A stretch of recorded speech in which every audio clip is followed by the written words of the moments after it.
Hello everyone, Curious Corduroy here, and a few days ago, Sony made a ridiculously large $1 billion investment into Epic Games. Sony's response in the press release from Epic states, "As a creative entertainment company, we are thrilled to invest in Epic to deepen our relationship in the Metaverse field, a space where creators and users share their time," said Mr. Yoshida, who is the chairman, president, and CEO of Sony Group Corporation. "We are also confident that Epic's expertise, including their powerful game engine, Unreal Engine, combined with Sony's technologies will accelerate our various efforts such as the development of new digital fan experiences in sports and our virtual production initiatives. As we reimagine the future of entertainment and play, we need partners who share our vision. We have found this in our partnership with Sony and Kirkby," said Tim Sweeney, who is the CEO and founder of Epic Games. "This investment will accelerate our work to build the metaverse and create spaces where players can have fun with friends, brands can build creative and immersive experiences, and creators can build a community and thrive." End of quote. So Sony wasn't the only investor here. Kirkby, who are the holding and investment company behind Lego, also made a $1 billion investment. This also marks Sony's third round of investments into Epic, with their first being $200 million and their second being $250 million.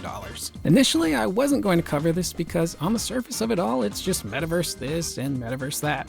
But what exactly does Metaverse mean? Well, Metaverse is basically just a fancy new buzzword for digital content and entertainment. Stuff like this has always been around, but companies are always constantly trying to rebrand things to try and make it sound new and exciting and fresh and to get people involved. But does anybody remember Second Life, Final Fantasy XI, World of Warcraft? All of those are technically the metaverse. These are areas where you can go and create communities and play with other people and buy and sell and trade things and fight monsters, and even social media platforms like Facebook and Twitter and the now really old MySpace are technically part of the metaverse. So instead of arguing with your anti-masker uncle on Facebook, you can do it in a virtual space.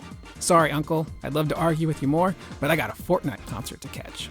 So from a gamer standpoint, Sony spending $1 billion into Epic's metaverse thing might seem a little baffling. Why wouldn't you use that money to acquire other studios and companies like Capcom or Square Enix or Bandai Namco? Well, what a lot of gamers forget is that companies like Sony and Microsoft and now Epic do way more than just games. Sony in particular also ventures into movies, TV, and music. And with Epic, they're now using Unreal Engine 4 and now 5 outside of gaming, from things as small as overlays for sports and weather graphics to larger things like special effects for big shows like The Mandalorian. For example, The Mandalorian, anything on that show that is not practical or green screen is done in a space called the Volume, with these really large screens where all of the background content is being created and generated in real time by Unreal Engine. So it allows directors to see what their show is going to look like in the end. It's no more guesstimation and having to rely on green screen. Using Unreal Engine in real time, they can adjust the lighting, they can adjust how their actors look on the set. How is the light going to reflect off of the Mandalorian's armor? All of this stuff is really new, cool, and inventive technology that is probably really going to take off for film and television, So if Sony's investing in it and Disney is investing in it, you can be sure that other companies are going to invest in it as well, because this could realistically change the future of how content is created. Now, to swing back to video games, Sony does have the PlayStation VR2 coming out later this year, which is going to rely exclusively on metaverse type content. Now, will this lead to Sony getting exclusive stuff from Epic? Probably not. But it could lead to a partnership where Sony and Epic can work together to help expand upon that live service functionality for PlayStation VR2. So maybe you could see something like a Fortnite concert in PlayStation VR2 that's exclusive to Sony. Who knows?